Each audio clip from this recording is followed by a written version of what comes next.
salah satu alasan kenapa saya diambil jadi menteri adalah ada satu record di mana saya pernah menangani masalah itu di Pertamina. Dan disitulah ketemu sesuatu yang meyakinkan bahwa memang terjadi ada kejahatan. Treatment khusus di luar prosedur. Dan bahkan ada satu kesimpulan yang menarik. Sekitar 70% kontrak jatuhnya pada perusahaan XYZ yang terafiliasi dengan iya.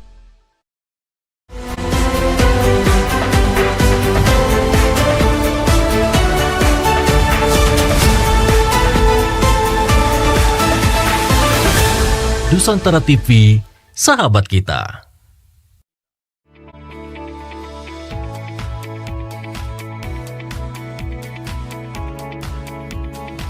Akhiri hari Anda dengan sejumlah peristiwa yang terjadi sepanjang hari dan juga informasi hiburan dari dalam dan luar negeri.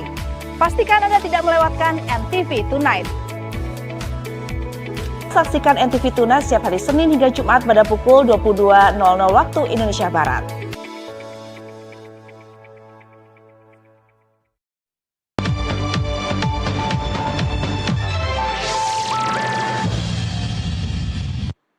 Anda kembali bersama kami di NTV Prime Dialog, masih bersama Pak Bambang dan juga Pak Ugro.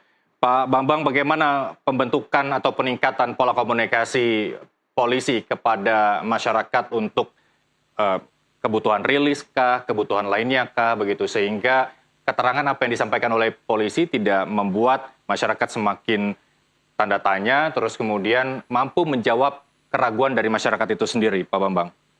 Ya, harus ada perubahan mindset ya di kepolisian terkait cara berkomunikasi. Tentu masyarakat sekarang tentu berbeda dengan beberapa tahun yang lalu. Sekarang masyarakat sekarang ini sangat kritis dengan berbagai informasi, tentu bisa membandingkan hubungan kausalitas antara sebab akibat antara kejadian satu dengan kejadian yang lainnya, seperti itu. Dan makanya penjelasan kepada masyarakat yang dilakukan oleh kepolisian itu harus benar-benar disertai dengan fakta dan data yang lengkap. Tanpa ada fakta dan data yang lengkap, tentu masyarakat akan bertanya-tanya, dan resikonya ketika masyarakat bertanya-tanya, ya muncul asumsi-asumsi liar kemana-mana. Kasus tadi meninggalnya Arya Daru, di diplomat Kemenlu misalnya, ini kan memunculkan asumsi kemana-mana karena kepolisian tidak pernah menjawab dengan data dan logika yang bisa diterima oleh masyarakat, seperti itu. Kalau kepolisian bisa menjelaskan by data dan kemudian menjelaskannya secara sistematis, logis, masyarakat mau tidak mau juga harus bisa menerima, seperti itu. Tapi selama ini lebih kepada kepolisian lebih menjelaskan hanya sekedar prosedural saja, formal, secara formal, secara prosedural saja, tapi tidak menjelaskan secara logis dan sistematis apa-apa yang terkait dipertanyakan di benak masyarakat, seperti itu. Baik, Pak Ugro, kami tidak ingin membuat masyarakat paham bagaimana cara pelaku ini mengakali situs judi online seperti apa yang disampaikan oleh pihak kepolisian daerah istimewa Yogyakarta.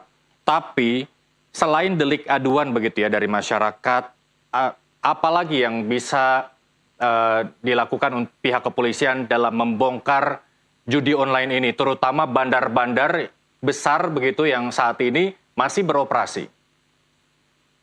Ya, kita sudah beberapa Polda sudah dibentuk Direktorat Cyber ya, makanya cyber police itu diperlukan di sini untuk menggantikan pembuatan laporan polisi yang dilakukan di Polres-Polres yang biasa dulu ya. Jadi di sinilah nanti kehadiran polisi cyber ini untuk membuat laporan polisi model A, memantau terus, dia sebagai saksi pelapor di situ, gitu loh. Jadi kalau misalnya sekarang kejadian seperti yang di Polda DIY ini, saksi pelapor sebagai saksi, pelapor akan diperiksa sebagai saksi, sebagai pemilik barang. Ya. Kalau masyarakat biasa yang tidak bisa membobol kelakuan para pembobol tadi kan, ini kan sepertinya pembobol lawan pembobol judi online kan gitu. Berarti yang melapor adalah pembobol dari para pembobol judi online. Ya kan nggak mungkin. Berarti yang melapor adalah pemilik barang atau uang yang dibobol tadi. Baik, kalau menurut Anda, mungkinkah laporan ini bersumber dari bandar judinya begitu? Karena dia merasa dirugikan? Ya mungkin pegawai yang jelas yang pelapor pasti mengetahui ada sesuatu yang aneh dalam rekeningnya, ada permainan penyelenggaraan judi ini ada yang aneh seperti itu. Kan dia pasti melapor. Hal seperti ini sensitif. Makanya tidak bisa main-main. Ini bukan laporan penganiayaan, kemudian pembunuhan dan sebagainya. Ini judi kan dari dulu termasuk penyakit masyarakat Monimo. Ya kan? Jadi memang harus diberantas. Di penyakit masyarakat harus diberantas, bukan dilindungi. Bagi saya seperti itu. Baik, Pak Ugro, tadi Anda menyebutkan bahwa pelaku kejahatan, kemudian korban juga korban kejahatan. Kalau suatu kejahatan berada di kejahatan lain, mana yang kemudian menjadi prioritas kepolisian dalam kasus ini untuk dimulai penyelidikan atau penyidikannya begitu? Ya, kalau saya kan produk polisi sejak tahun 79. Jadi kalau ada seseorang melapor, biasanya dulu sama lapornya kepada perwira Samapta, Pamapta. Itu sudah dievaluasi oleh Pamapta, berpangkat letnan 2 atau letnan 1. Sehingga bisa dilihat, oh ini ada pidana tidak. Dan penanganan judi ini memang dari dulu memang paling sulit, ya kan? Karena semua pasti belum ditindak sudah bocor kemana-mana. Ya semua oknum yang terlibat mungkin. Makanya dengan adanya undang-undang cyber kita berterima kasih, ada Direktorat Cyber berterima kasih, tinggal diberdayakan secara maksimal. Kalau penanganan judi online ini harusnya bagaimana? Kalau ada penyelenggara, bagaimana penanganannya? Kalau ada pembobol dari penyelenggara judi online, bagaimana penanganannya? Ini perlu ada satu simulasi ke depan nanti sehingga tidak timbul keraguan-keraguan lagi dalam menindak pelaku-pelaku judi online atau pembobol pelaku-pelaku judi online tadi gitu loh. Baik, terakhir saya mau ke Pak Bambang, ini ada anomali begitu ya ketika pelaku judi online banyak yang terlilit utang gara-gara kalah begitu ya. Terus kemudian saat ini ada bandar yang menyatakan diri rugi oleh konsumennya karena dibobol dan lain sebagainya. Di luar dari pihak kepolisian yang menangani kasusnya itu, bagaimana Anda kemudian memberikan masukan untuk paling tidak meminimalisir judi online saja di Indonesia tanpa harus menghilangkan 100% begitu ya. Ada di luar tantangan lain. Apa yang kemudian bisa Anda sampaikan? Ya, judi ini kan penyakit masyarakat yang sudah terjadi sejak zaman dulu kan. Ya. Tentu infonya sejak internet masuk, sejak itu pula judi online mulai bergelir ya, begitu ya? Ya, ya berkembang lah sesuai dengan teknologi seperti itu. Makanya memang edukasi kepada masyarakat juga harus terus digelurakan. Tapi terlepas dari situ, saya lebih menekankan pada stakeholder ya.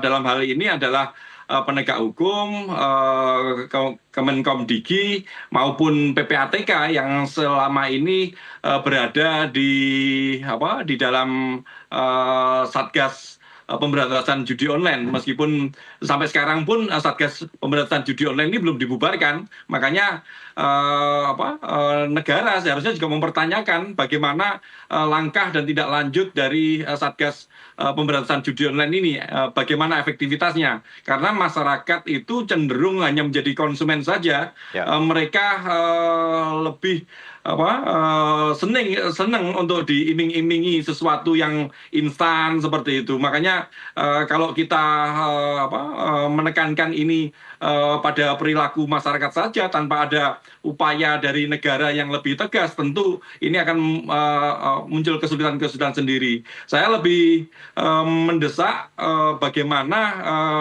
Dir Cyber atau penegak hukum yang lainnya ini menelusuri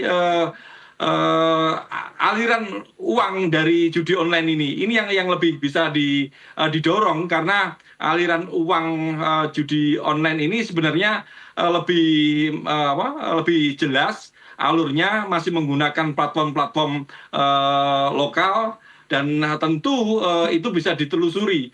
Makanya kalau kemudian yang terjadi di Jogja ini hanya menyasar para pemain dan kemudian pembobol situs judi online, ini kalau hanya sampai di situ saja tanpa membuka aliran uang itu kemana, tentu ini akan terus memunculkan keraguan-keraguan masyarakat kepada upaya kepolisian untuk memberantas judi online, seperti itu. Baik, Pak Bambang, terima kasih. Pak Ugro, terima kasih.